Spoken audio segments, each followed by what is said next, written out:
At the daughter's wedding, the father, who should have taken the stage to give his blessings, was instead knocked to the ground by the son-in-law. The daughter, instead of stopping him, encouraged her husband to quickly throw her father out. The reason traces back to the daughter's boyfriend. The daughter's boyfriend was from a noble family. In order to marry him, she falsely claimed to be the daughter of a Fortune 500 CEO. She even hired an actor to impersonate her father at the wedding. However, she didn't expect her real father to show up at the scene. Seeing his hypocritical daughter thanking this fake father, he finally couldn't take it anymore and shouted out. He revealed the truth to the wedding guests. The daughter quickly denied knowing this man, while the son-in-law sarcastically said, "My girlfriend gets married, and my father-in-law gives a reward of 500,000 yuan. He even gifted me a house worth 1,000,000 yuan. How could such a wealthy father-in-law possibly be a rural man?" Hearing this, the father was even angrier and revealed the truth to the son-in-law. It turned out that the 1,000,000 yuan house and the 500,000 yuan cash were obtained from his organ donation. The reason he donated his organs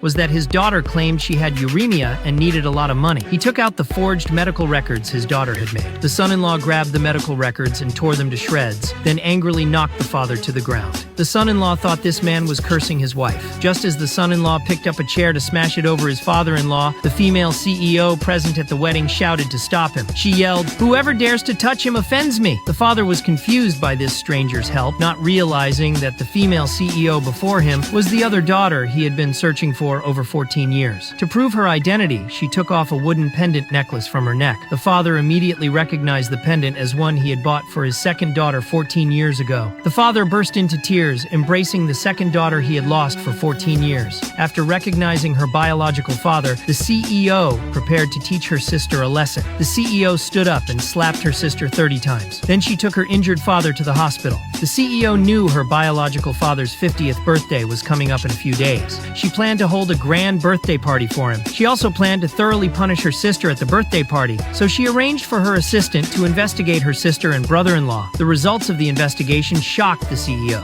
She began plotting how to embarrass her sister's family at the birthday banquet. A few days later, the father's birthday party was held as scheduled. The CEO also sent invitations to her sister and brother-in-law, and at the banquet, the CEO revealed the investigation results about her sister's family. It turned out that the brother-in-law was not from a noble family, but a con artist. He specialized in tricking young women from other countries into marrying him for their money, and her sister was no saint either. To marry this con artist, she falsely claimed to be the daughter of a Fortune 500 CEO. Their marriage was indeed an unusual twist of fate. After revealing her sister and brother-in-law's crimes, the CEO ordered her subordinates to hand her sister and brother-in-law over to the authorities. Then the father's birthday party officially began. A year passed in the blink of an eye. The CEO and her biological father were still immersed in a happy life. Unbeknownst to them, the sister, who had been released from prison, was plotting how to take revenge on the father-daughter duo.